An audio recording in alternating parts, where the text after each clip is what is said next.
तो आज हम लोग डिस्कस करने वाले हैं टेबल 9.2। वैसे तो इस टेबल में ज़्यादा कुछ नहीं दिया हुआ है, ठीक है, लेकिन फिर भी फटाफट से हम इस टेबल को समझ लेते हैं।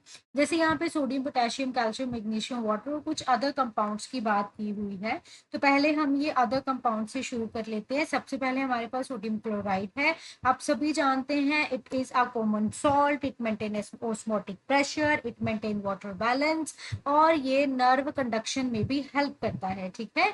तो आपको याद रखना है कि इसका ऑस्मोटिक प्रेशर के साथ लेना देना है, ये वाटर को बैलेंस करके रखता है। अगर आपको याद हो एक्सक्रीशन वाले चैप्टर में तो कितना इसका इंपॉर्टेंट रोल है। अगर आपने वो चैप्टर नहीं पढ़ा है तो जब यूरिन फॉर्मेशन पढ़ते हैं तब इसका बहुत इंपॉर्टेंट रोल आता है। तो वाटर के बैलेंस को मेंटेन करता है और उसके अलावा नर्व कंडक्शन में भी ये हेल्प करेगा, ठीक है। फिर हमारे पास है कैल्शियम कार्बोनेट। कैल्शियम कार्बोनेट कहाँ मिलता है, ये आपने मुलस्क एनिमल किंगडम में पढ़ा होगा। तो मुलस्का का जो शेल होता है उस शेल में बेसिकली कैल्शियम कार्बोनेट मिलता है। कॉरल्स के अंदर कैल्शियम कार्बोनेट मिलता है। एग शेल्स में कैल्शियम कार्बोनेट होता है। ये कैल्शियम कार्बोनेट अभी तक आपको समझ ही आ गया होगा कि ये सारे स्ट्रक्चर्स में हार्डनेस और एक तरीके का सपोर्ट अगर हम कहें तो वो प्रोवाइड कर रहा है। फिर उसके अलावा फॉस्फेट आयंस है हमारे पास, ये बहुत इंपॉर्टेंट होते हैं। देखो डीएनए और आरएनए का स्ट्रक्चर अगर आप लोग पढ़ चुके हो तो आपको पता होगा फॉस्फेट आयंस का कितना इंपॉर्टेंस है। एटीपी जो हमारा एनर्जी क्रंची है उसमें इसका बहुत इंपॉर्टेंट रोल होता है। फॉस्फोलिपिड्स जो होते हैं, यहाँ पे हम कुछ भी डिटेल में नहीं पढ़ रहे हैं क्योंकि ये आप पढ़ चुके हैं या फिर आप पढ़ोगे थ्रू आउट योर स्टडी। तो बस इतना आप ध्यान रखो कि ये जो फॉस्फेट आयंस हैं ये इंपॉर्टेंट रोल प्ले करेंगे in the nucleic acids, in the energy currency, in the phospholipid of cell membrane, plus in the bones and the teeth as calcium phosphate. उसके बाद सल्फेट आयंस आ गए हैं हमारे पास। ये जो सल्फेट आयन है sulphur का सोर्स तो है ही है ऑब्वियसली। ये सल्फेट आयन चाहिए होते हैं जब बॉडी के अंदर कुछ सल्फर कंटेनिंग अमाइनो एसिड का फॉर्मेशन होता है।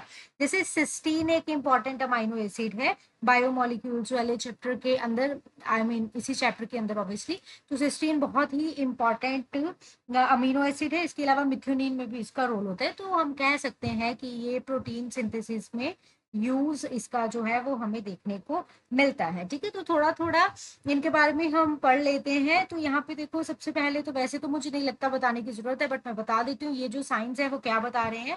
तो यहाँ पे एक साइन है तो पता चल रहा है कि there is one lost electron, यहाँ नीचे फिर से एक है, अगेन वन लॉस्ट इलेक्ट्रॉन। इधर दो है तो टू लोस्ट इलेक्ट्रॉन, इधर भी टू लोस्ट इलेक्ट्रॉन। सिमिलरली इन दोनों की अगर मैं बात करूंगी तो they have negative charges, so they both are the type of anions. Okay, उसके अलावा कुछ नहीं। ये टेबल आपको क्या बता रहा है, ये टेबल आपको बता रहा है कि भाई लिविंग टिश्यू के अंदर ऑर्गेनिक इनऑर्गेनिक दोनों चीजें होती हैं। उसके पास protein, carbohydrate, lipid, nucleic acid, water, mineral ion, salt, ये सारा कुछ उसके पास प्रेजेंट होता है।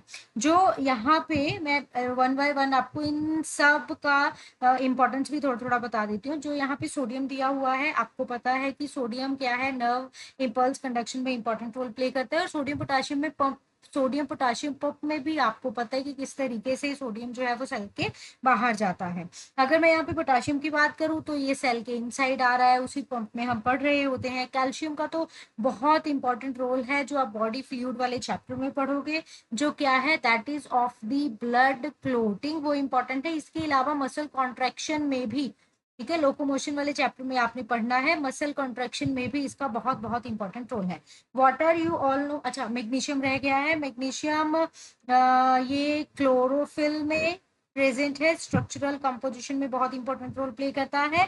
साथ में ये एंजाइम एक्टिवेटर भी है। तो ये फायदे हमें इसके पता चल गए हैं। इसका significance, water everyone know it is a universal solvent, तो इसके बारे में तो क्या ही बताना, ये सब मैं आपको पहले से ही बता चुकी हूँ, राइट। तो क्या क्वेश्चन आपको आ सकते हैं, जैसे मेजर इंट्रासेलुलर कटाइन क्या है, मेजर एक्स्ट्रासेलुलर कटाइन क्या है, कौन सा आयन है जो प्रेजेंट रहता है at the centre of chlorophyll, ये पूछा जा सकता है। विच ion is essential for blood clotting, ऐसे आ सकता है। ATP contain which of the inorganic ion, इस तरीके से आपको कुछ क्वेश्चन नीट में मिल सकते हैं। मतलब जो भी इधर लिखा हुआ है ना, वो आप अपनी पूरी बुक में कहीं ना कहीं तो उनके बारे में पढ़ोगे। तो it is a sort of revision table, या फिर हम बोले समरी टेबल, जो आपको पहले ही बायोमोलिक्यूल्स वाले चैप्टर में मिल जाता है।